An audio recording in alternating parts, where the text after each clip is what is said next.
What's happening in trucking right now isn't just a regulatory tweak, it's a war for control.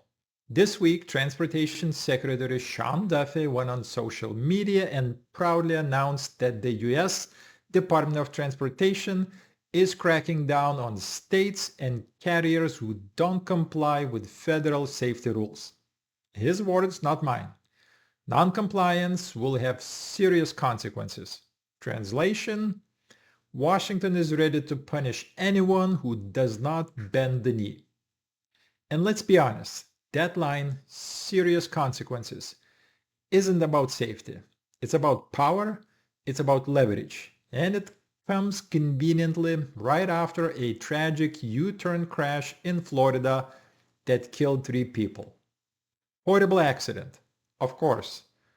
But isn't it interesting that every time there is a tragedy, the response from the federal government is never to ask, what really caused this? It's never, how do we hold all responsible parties accountable? No, it's always more top-down control from DC. Now, Secretary Duffy says states will be punished if they don't comply. Carriers will be punished. Drivers will be punished. But notice who isn't mentioned. The brokers, the shippers, the people who flood the market with cheap freight, cut corners, and knowingly hire companies that should never be on the road in the first place. Drivers across the country have been pointing this out for years. The trucking industry is a four-legged stool: driver, carrier, broker, and shipper. You can't claim you care about safety if you're only punishing the driver. It's like blaming the bartender for drunk driving but letting the nightclub owner pour bottomless shots and then wave goodbye. The truth is obvious to anyone who spent time on the road. Brokers and shippers are just as responsible for this mess as anyone else. They know who they're hiring. They know which carriers are unsafe, and they keep sending them loads anyway because it's cheaper. Because Wall Street rewards cutting costs, not saving lives. And until Washington has the guts to hold them accountable, the roads won't get safer. They'll just get more regulated. Here's another point no one wants to touch: the cheap labor pipeline. For years, CDL schools have been churning out barely trained drivers after 3 weeks behind the wheel. 3 weeks! You would not trust a barber with 3 weeks of training to cut your hair. But somehow it's fine to let an 18-year-old haul 80,000 pounds at 70 miles an hour down an interstate. That's insanity.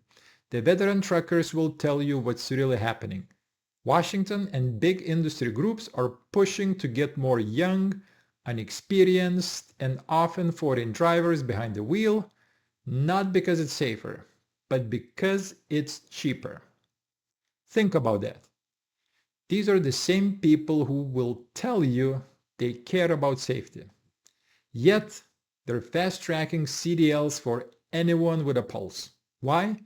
To flood the labor market, drive down wages, and keep freight moving for the lowest possible cost. It's not about protecting you. It's not about protecting truckers.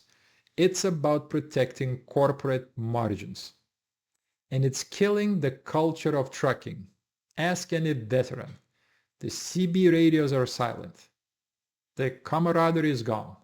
New drivers are thrown onto the road without mentors, without training, without respect for the profession. Trucking used to be exactly that, a profession. Now it's being treated like gig work, disposable, replaceable, dangerous, and the people in Washington don't care, as long as the freight keeps moving. So here's a radical thought. If Secretary Duffy really wanted to improve safety, he'd stop pretending this is only about drivers and carriers. He'd crack down on the brokers and shippers who enabled this whole system. He'd make CDLs harder to get, not easier. He'd require real training, real apprenticeships, real mentorship under veteran drivers, not 3 weeks and a piece of paper. He'd treat trucking as the skilled professional industry it is, not as some anyone can do it side hustle.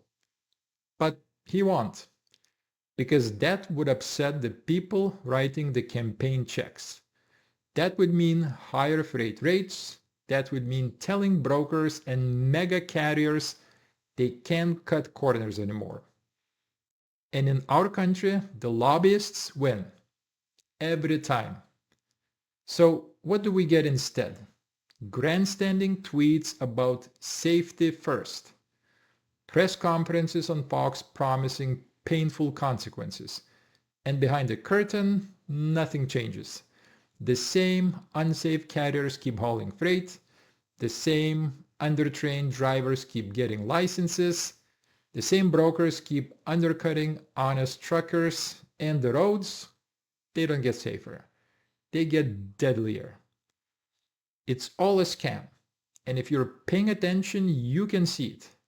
When you hear safety, read control. When you hear compliance, read leverage. When you hear serious consequences, understand they're coming for you, not the people truly responsible.